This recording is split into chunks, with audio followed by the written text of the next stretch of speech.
Alô pessoal, tudo bem com vocês? Ricardo Rocha aqui mais uma vez e nós vamos dar início nessa aula a um curso de Deep Learning. Esse curso de Deep Learning ele tem como objetivo contextualizar os alunos que estão assistindo na teoria que tem por trás desses grandes algoritmos de inteligência artificial que nós utilizamos cotidianamente hoje em dia, né?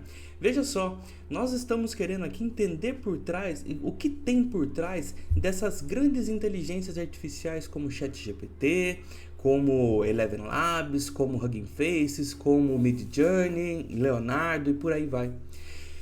O nosso mundo foi transformado por essas inteligências artificiais e nós vamos aprender nesse curso aqui que muito do que a gente tem em inteligência artificial se vem do grande avanço que nós obtivemos nos últimos anos nas áreas de ciência de dados, nas áreas de análise de dados.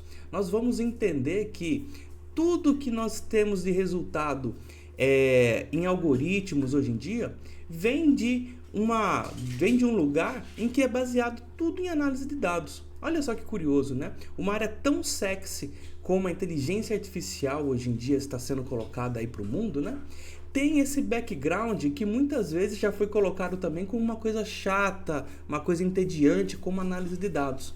E nessas aulas que eu vou fazer aqui com vocês, nós vamos então tentar dar uma passada por esse mundo de inteligência artificial, análise de dados e contextualizá-lo em termos aqui de o que nós temos de teoria, o que dá para a gente entender num nível assim, não tão superficial, mas a ponto de nos deixar compreender como essas tecnologias funcionam, tá? Então esse é o objetivo dessa sequência de aulas que nós estamos iniciando aqui, fazer essa contextualização teórica dos assuntos que envolvem o aprendizado profundo, Deep Learning, né? E principalmente a sua relação com inteligência artificial e as principais tecnologias que nós utilizamos hoje em dia, tudo bem? Então vamos lá, pessoal, para a gente conversar sobre o que é Deep Learning, nós precisamos contextualizá-lo aqui no contexto de Machine Learning. Acredito que todo mundo que esteja nesse momento aqui já deve ter passado ali por algumas aulas ali de Machine Learning e Machine Learning nós temos ali o aprendizado de máquina. Nós queremos dar uma tarefa para uma máquina, queremos avaliar a performance da máquina nessa tarefa e queremos que ela melhore a performance dela à medida que a gente vai cedendo informação a ela. Olha só que legal, né? A gente cede informação, a máquina aprende a executar uma tarefa a partir dessa informação e a gente mede a performance da máquina nessa tarefa. E praticamente tudo que faz isso é Machine Learning. Qualquer algoritmo que tenha essa característica pode ser chamado de um algoritmo de Machine Learning. Tem um algoritmo em particular, que são as redes neurais artificiais, que compreende o mundo do que a gente chama de Deep Learning. Na verdade, nem toda rede neural artificial pode ser chamada de um modelo de Deep Learning, mas todo modelo de Deep Learning é baseado numa rede neural artificial. Tudo bem? Então, veja que a gente tem aqui sub-áreas, né? A grande área da inteligência artificial vai ter muitas técnicas que ajudem ali a gente simular o comportamento humano, né, em máquinas. Inteligência artificial nada mais é do que isso. A gente conseguir replicar as tarefas humanas em máquinas, seja ela como for, tá? Não necessariamente a gente precisa ir para o lado de análise de dados, obviamente, para construir inteligência artificial. Mas com análise de dados a gente constrói muita inteligência artificial. Inclusive, o grande motor das conquistas da área é justamente os avanços que nós tivemos aí na área de ciência de dados, nas áreas que analisam dados para tomada de decisão, certo? Então, Machine Learning é um grande aliado aqui, no que diz respeito à criação de novas inteligências artificiais e a técnica de Machine Learning que ficou muito proeminente aí na última década praticamente, são as redes neurais artificiais. E quando ela tem algumas propriedades, que a gente já vai conversar, a gente chama ela de rede neural profunda, ou cair no caso aqui, como nós estamos colocando aqui, de aprendizado profundo, ou Deep Learning, tudo bem? Vamos aprofundar isso aqui à medida que a gente for desenvolvendo nas aulas, tá? Olha só, esse meme aqui ele ficou muito popular um tempo atrás, né? Todos os algoritmos de Machine Learning perderam muita da sua voz, da sua importância, uma vez que o Deep Learning acabou caindo aí na boca dos cientistas, do povo ali, de quem está construindo ciência, como uma técnica queridinha, digamos assim. Mas não é que é queridinha, é porque ela traz resultado. Ela foi um grande assim separador de águas lá em 2014, 2015, quando a gente conseguiu ali grandes avanços que não teria se não fosse o uso dessa técnica. Então é natural também que a atenção seja colocada nela. E, naturalmente, né, temos grandes modelos hoje em dia em produção que são feitos, obviamente, utilizando ela, e a importância, então, não é injustificada, né? Esse que é o ponto. Então, olha lá. Como que acontece, então, essa magia do Deep Learning? Como é que a coisa acontece? Porque parece mágica mesmo algumas vezes, tá, pessoal? Mágica no sentido, assim, que a gente... Parece que não é possível. A intuição da gente quebra um pouco nessas questões, sabe?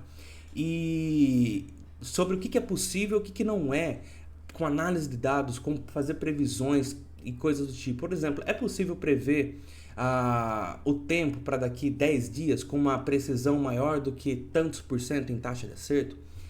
É difícil saber. É difícil saber se a informação está presente ou se a informação não está, de forma que a gente consiga, através de algoritmos, acessar essa informação.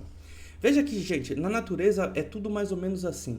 A gente tem informação, só que a gente não tem humanamente a capacidade de processar ela.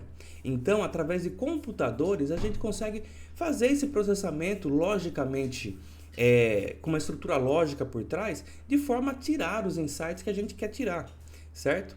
Então, é aí que o ponto em que a intuição dobra, o ponto em que foge da nossa capacidade humana, e a gente tem que entender as possibilidades que tem, independente da nossa intuição.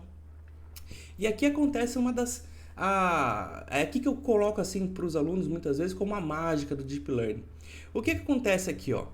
A gente pode pensar nessas três frentes aqui, ó, combinadas, que quando temos as três, a gente tem então uma capacidade muito grande de obtenção de informação.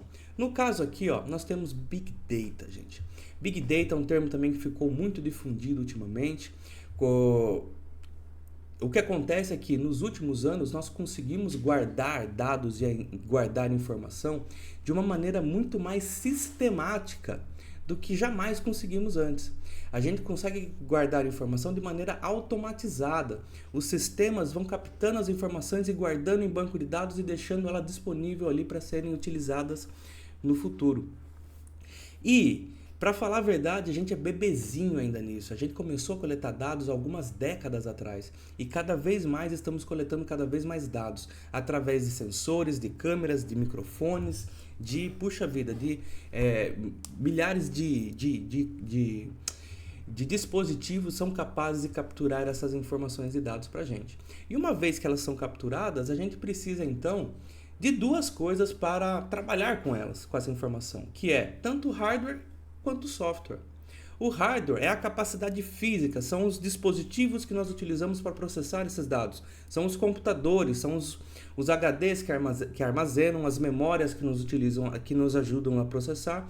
Os CPUs e GPUs, que são os processadores aí que fazem as contas que precisamos fazer aí, né, para trabalhar com esses dados. Não adianta nada eu ter um volume imenso de dado e não ter um computador que tenha capacidade de processar esses dados. Mas não adianta eu também ter o dado, ter a capacidade de processar e não ter inteligência para processar esses dados. Inteligência é o software, gente. São as técnicas, o que a gente vai utilizar para processar o dado. A gente quer fazer o quê? Calcular uma média? Isso aí é como se fosse já pensando já no software. Claro que, né, muito simplesmente, né, a gente pode calcular uma média, obviamente, né, mas posso lá fazer um modelo de regressão com uma árvore, posso lá fazer uma rede neural, posso fazer, enfim, uma porção de coisas, né. Então, essas três componentes, o avanço nessas três áreas é que permite que o Deep Learning exista hoje como existe, que é volume massivo de dados, capacidade de processar esse volume massivo e técnicas de processamento desse volume massivo. Big Data, Hardware e Software. Certo, pessoal? É disso que nós estamos falando aqui, ó. Na imagem que eu tenho aqui, ó, você vê aqui, ó, que é Data, eu tenho ali Imaginet, que é um conjunto de dados enorme de imagens que bastante popularmente ficou na internet aí como um desafio de classificação de imagem. A Wikipedia, que tem textos ali sobre tudo, em todas as linguagens aí do mundo praticamente. As redes sociais, que geram conteúdo diariamente, conteúdo massivo de dados para serem trabalhados. Então veja só como a geração de dados ela é algo completamente inimaginável já. E a gente ainda vai entrar num mundo ainda que, e como eu falei, a gente coleta tanto dado que é até inimaginável dispensar nessa quantidade. E em contrapartida, a gente está começando a coletar dados ainda. Tem muito mais dado ainda que dá para coletar. Em questão de hardware, nós estamos vendo aí na imagem também uma placa, uma GPU, né? Dessas que são vendidas aí normalmente para uso doméstico praticamente, né? Claro que elas são meio que indistinguíveis aí, as profissionais, enfim, não dá para saber disso.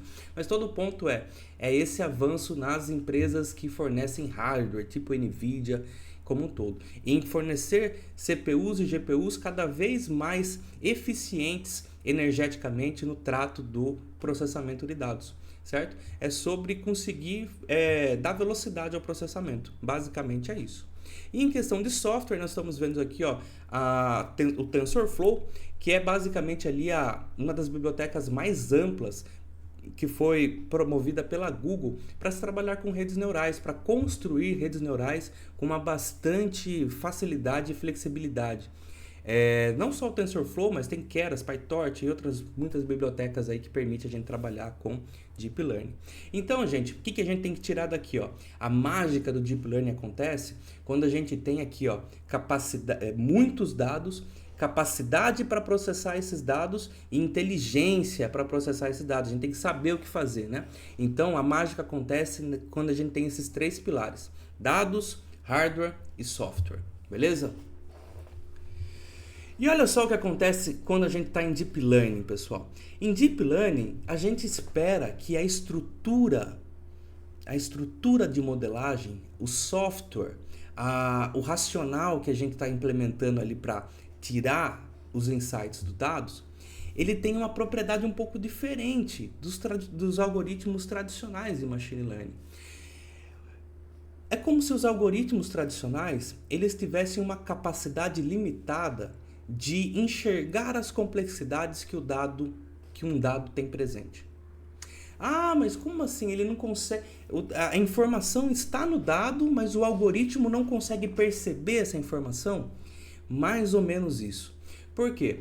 Porque quando a gente está num dado, por exemplo, tabular, a complexidade ela não é tão grande. Então, um algoritmo de machine learning tradicional, ele vai ficar muito parecido em termos de desempenho do que um algoritmo de deep learning. Por quê? Tendo complexidade, sendo capaz de olhar para a complexidade ou não, qualquer algoritmo ali vai me dar bom porque a complexidade do dado não me é tão grande. Mas quando eu tenho um dado de uma origem muito complexa e o meu software, o meu algoritmo, o meu modelo não tiver uma flexibilidade de se ajustar e capturar essa complexidade dos dados, ele não vai conseguir melhorar, fazer o racional dessa informação. E é aqui que o Deep Learning consegue se consagrar. Porque assim, quando eu tenho um dado com uma estrutura muito complexa, a minha arquitetura de Deep Learning, ela tem essa flexibilidade, ela tem essa capacidade de detectar essas complexidades. Só que, olha o pulo do gato aqui, pessoal. Quando o dado tem essa natureza muito complexa, eu preciso de muito mais exemplos de dados para que o meu algoritmo consiga tirar razão dessa complexidade. Veja só, o que é um dado, por exemplo, tabular, que não é complexo? É, por exemplo, quando eu tenho um dado ali, por exemplo, de vendas. E aí tenho lá os vendedores, o que cada um fez, horas trabalhadas, características, e quero prever vendas. Esse é um dado que sim, tem a sua complexidade, mas não é de uma ordem de complexidade superior. Agora, por exemplo, uma imagem.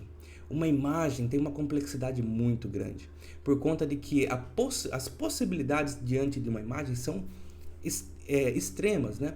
Se a gente pensar, por exemplo, assim, na foto de um cachorro.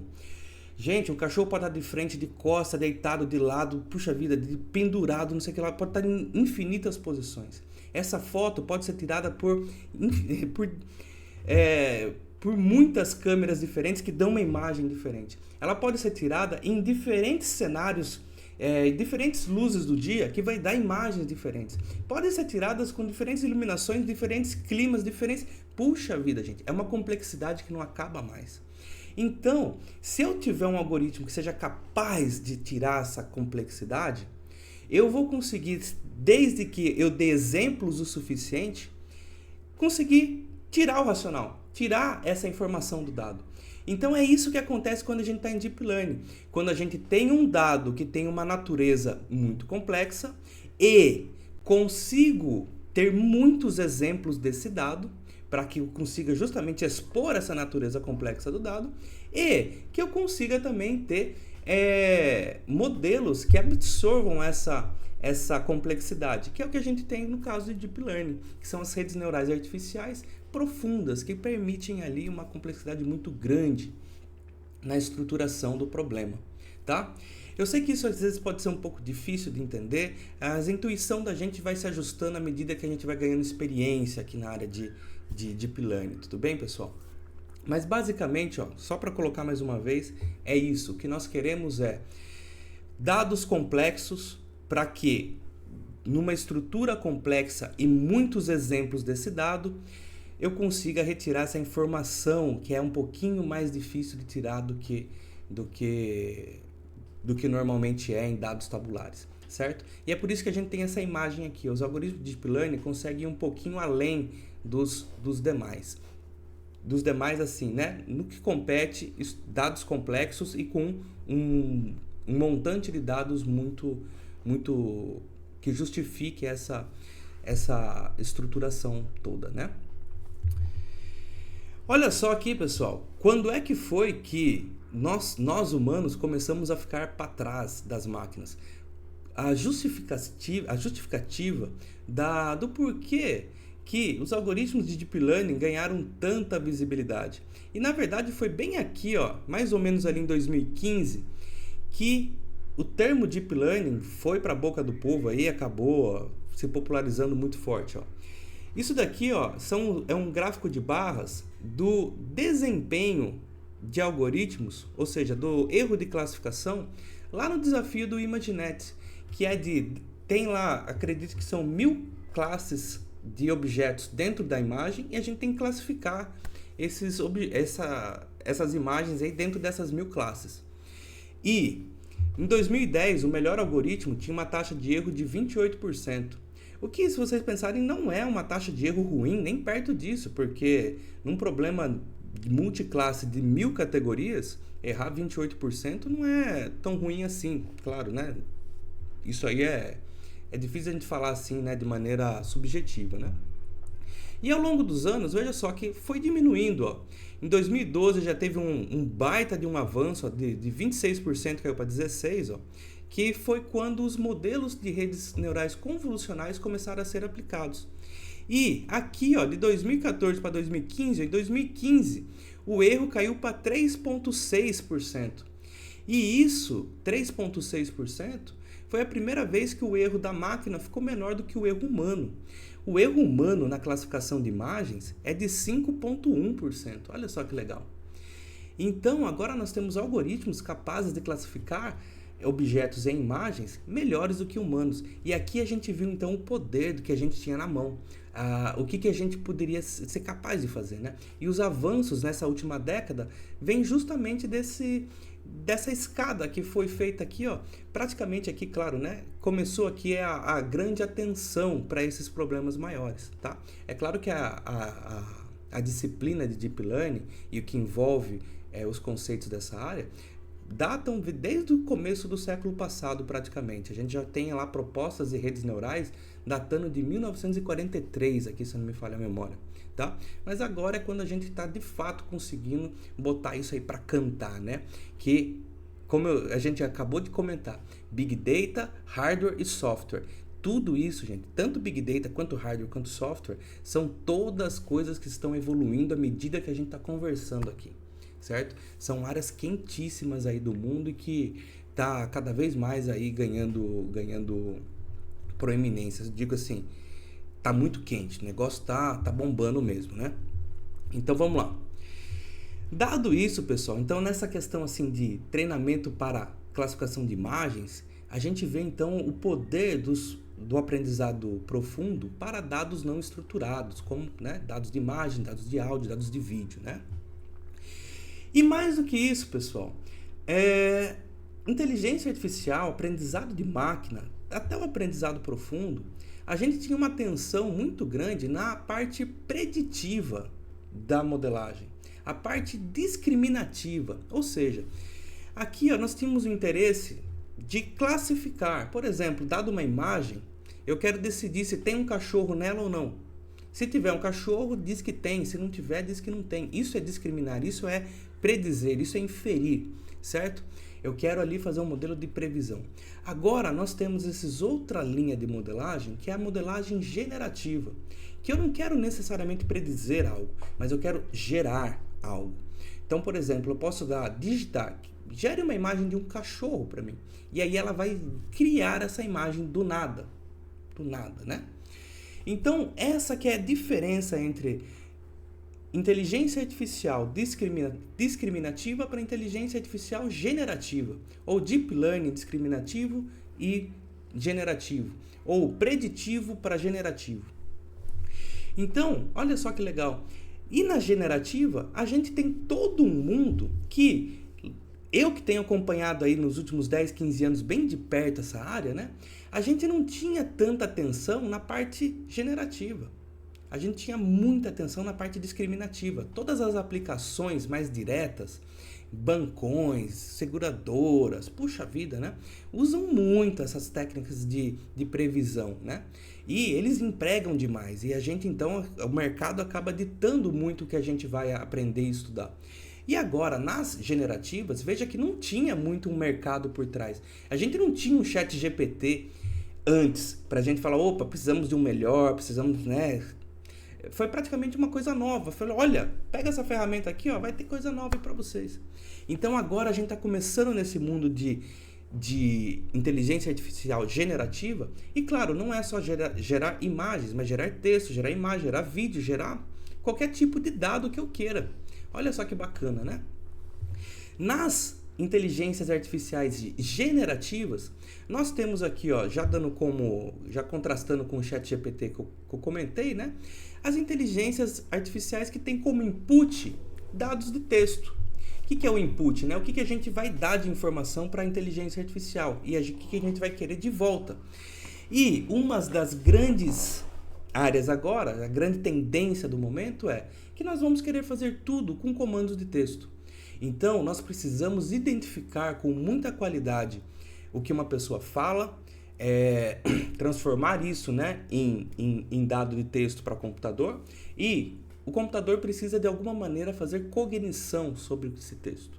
E é o que, claro, que obviamente, né, esses modelos generativos de texto conseguem fazer já hoje em dia, como o ChatGPT, BART, o Gemini da Google e, enfim, né, outras que estão surgindo por aí, o Claude e por aí vai. Agora, quais são, por exemplo, algumas das tarefas que a gente tem, por exemplo, para Deep Learning generativo, quando o input é texto? Por exemplo, nós podemos ter um output de texto também, ou seja, é texto para texto, que é o caso, por exemplo, do ChatGPT, que é um chatbot, é uma aplicação de texto para texto. Tradução também é outra tradução, é outra aplicação de texto para texto. Um input, um texto em português, que era uma função que transforma isso em texto em inglês, por exemplo. Summarization, ou seja, fazer sumários, transformar um texto maior em um texto menor, mantendo a informação que contém no texto maior, obviamente, né? Também um interesse muito grande. Responder perguntas, né? Dado uma pergunta aqui qualquer, quero que ela seja respondida. Ao invés de eu ter que pesquisar algo no Google, eu quero que me responda já diretamente. Quero tirar esse intermediário, o Google do meio. É uma das intenções que nós temos. Correção gramatical, também muito, desde sempre uma necessidade, e podemos fazer isso também pensando aí como IA generativa. Agora, quando a gente quer dar um input de texto, mas o output vai ser uma imagem. Por exemplo, no próprio ChatGPT, que está associado ao DALL-E, posso lá pedir, cria uma imagem de bom dia para eu mandar no grupo da minha família. Ele vai lá e vai fazer uma imagenzinha bom dia para você, legalzinha. Posso pedir um pequeno vídeo, ou tanto faz o tamanho, mas a questão é que isso aqui ainda está um pouquinho sendo desenvolvido ainda, tá meio grosso ainda o negócio, tá? Mas muito possivelmente esse ano, 2024, nós vamos ver muitos avanços aí no que compete a geração de vídeo, tá? Pode ser que o meu output também seja áudio. Eu queira gerar, dado um texto, eu quero gerar voz a partir desse texto. Também pode ser um interesse. Então eu vou fazer um texto para discurso, texto para fala, né? E claro, de maneira mais geral, a gente pode ir de texto para decisão. Uma vez, por exemplo, aqui, ó, nessa apresentação aqui que eu emprestei, tá aqui, ó, play games, jogar videogames, né? A decisão ali de jogar por exemplo, em jogos, né? Você vai poder incorporar essas IAs generativas e interagir com o usuário de uma maneira muito mais fluida, né? Por exemplo, afetando decisões. Mas decisões, gente, é em qualquer coisa praticamente. Por exemplo, eu posso fazer comandos a Alexa, por exemplo, né? Para quem tem aí o dispositivo da Amazon. A Alexa é um dispositivo que pega o seu texto e toma a decisão, né? A decisão de tocar uma música, a decisão de falar alguma coisa, a decisão... É claro que além disso ela tem outras etapas, né? Como gerar voz de volta, né? Então, gera texto, gera voz, tem muitas componentes ali dentro, né? Mas tem ali a geração de decisões também, né? Veja só, enfim, né? Dá pra ir muito aqui nessa questão aí do que a gente pode gerar com input de texto, né? E quando o input é uma imagem? Aí eu posso querer o output ser um texto. Por exemplo, dado uma imagem, eu quero uma descrição do que tem nessa imagem. Eu quero um overview ali do que está acontecendo na imagem. Para pesquisa em imagem também é outro ponto também que eu posso querer ter interesse, né? Imagem é um dos dados que nós mais geramos também hoje em dia, online, né? Em redes sociais e por aí vai, né? Então temos muito interesses nessas tarefas dadas por imagens, tá? O output pode ser uma outra imagem, que pode ser que quero aumentar a resolução, posso querer tirar algum objeto, posso querer completar um pedaço, posso querer... Puxa vida, né? Muitos interesses aqui, né? Imagem para imagem. E, ó, imagem para vídeo é o que a gente tá vendo aí com algumas tecnologias aí recentes, né? Dado uma imagem, você pega ali um pedaço e fala, anima esse pedaço para mim. E aí aquilo ali vai ser transformado em um vídeo. Estamos vendo aí sair os primeiros anúncios, os primeiros comerciais feitos inteiramente com inteligências artificiais. Como eu disse, tá um negócio um pouquinho grosso ainda, mas acredito que em muito pouco tempo vai ficar bem fino a ponto de ser usado aí comercialmente, assim como a gente usa ChatGPT e as geradoras de imagens também, tá? Olha lá, algumas das tecnologias que estamos utilizando hoje em dia, né, que eu comentei aqui, que são todas alimentadas por inteligência artificial, por aprendizado profundo, por esse contexto que nós conversamos aqui hoje, ó. ChatGPT, Midjourney, ChatGPT de texto para texto, mas já está indo para uma linha muito mais multimodal do que texto para texto apenas, né? O ChatGPT, para quem paga a versão Plus dele, né? A gente tem ali, a gente pode colocar arquivos, pode colocar tabelas e pedir análise, ele vai gerar códigos, vai gerar imagens, vai gerar ali uma porção de coisas. E as funcionalidades cada vez mais vão aumentando, né? A Eleven Labs é uma das empresas aí mais proeminentes aí na questão de síntese vocal, de síntese de voz. Ela consegue ali gerar voz a partir de texto na sua própria voz. Olha só que legal. Hugging Face aqui, ó, é uma central que está compilando praticamente aí toda a questão de inteligência artificial open, a inteligência artificial aberta. Tem muitos modelos aí que são abertos para utilização, que a gente não precisa ficar necessariamente preso ao ChatGPT e seus similares, né? Então, isso é bastante importante, tá? E vamos conversar também sobre isso aqui com mais detalhes aqui em outros momentos também, tá? Sobre essas utilizações.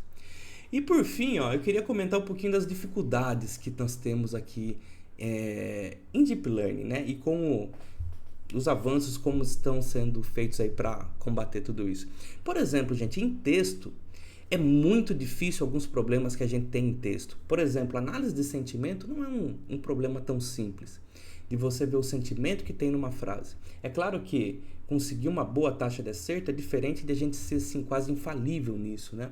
Aí, por exemplo, na parte de texto, algo que sempre foi muito difícil e o ChatGPT meio que conseguiu resolver esse problema é a questão de metáforas, é a questão de quando a gente pega e está falando de alguma maneira muito diferente do que a gente normalmente fala, né? Então, esses casos acabam ficando complicados para a máquina discernir ali o que está acontecendo. Quando a gente fala em ironia, quando a gente fala ali de maneira assim muito capciosa, em textos é complicado. Se bem que está sendo já um tanto quanto... Os avanços aí são incríveis, aí compete a isso. Em imagens, por exemplo, pessoal, um dos interesses que a gente tem é, por exemplo, dado uma imagem, pedir a descrição do que há nela. E olha essa imagem que curiosa aqui, né? Essa imagem aqui é do Obama, meio que fazendo ali um trotezinho com a pessoa na balança, né? Ó. E claro, para nós, isso aqui faz sentido na hora que a gente bate o olho. Mas pensa para uma máquina ter que entender o que está acontecendo nessa foto aqui, ó. Nós temos o Obama pisando na balança ali, ó, sem a pessoa ver. Por isso a cena é cômica, então tem uma questão de humor aqui nessa cena. Eu estou vendo as pessoas atrás aqui sorrindo. O próprio Obama dá para ver que ele está numa expressão de sorriso aqui também. O espelho, gente, o espelho é uma coisa muito difícil de se entender pela máquina, porque, puxa vida, né? Qual que é o racional de um espelho? De repente um pedaço da imagem está refletido ali e tudo mais. Então, tudo isso são desafios que nós temos aí para os próximos anos, né? Para a gente conseguir tirar esse racional. E olha só, pessoal, uma coisa interessante de se pensar. Deep Learning, o aprendizado profundo, é o que está permitindo a gente, por exemplo, sintetizar texto e entender textos. Ou seja, eu entendo o texto e consigo gerar texto. Imagens, eu também quero entender o que está na imagem e gerar novas imagens. Em vídeos, eu quero entender o que está no vídeo e gerar novos vídeos. Gente, o que a gente está fazendo aqui com Deep Learning é basicamente cognição. Nós estamos, quando nós falamos de entender textos, nós estamos dando ouvidos para a robótica. Quando a gente está falando de gerar textos, a gente está dando voz para a robótica. Quando a gente fala de entender o que está numa imagem, entender o que está num vídeo, a gente está dando visão para a robótica. Tudo isso daqui, gente, a gente está desenvolvendo de uma forma que a evolução para a criação de robôs, para a robótica como um todo, está ficando cada vez mais óbvio. Então, acredito que em pouco tempo nós vamos ter os primeiros robozinhos populares sendo vendidos comercialmente. E robôs populares que eu digo é tipo o robozinho do Jetson lá. Dos Jetsons, quem é mais das antigas sabe do que eu estou falando, né? Daquele desenho antigo lá, futurista, que tinha uma empregada doméstica robô dentro da casa, que basicamente ali é um robô que vai fazer pequenos ajustes domésticos ali na sua casa, enfim, né? Que vai precisar interagir com os humanos de uma maneira segura, de uma maneira que seja agradável para nós, para utilização comum.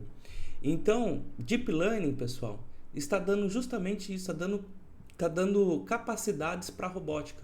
E, em breve, isso aí vai ser parte do nosso dia a dia, enfim, né?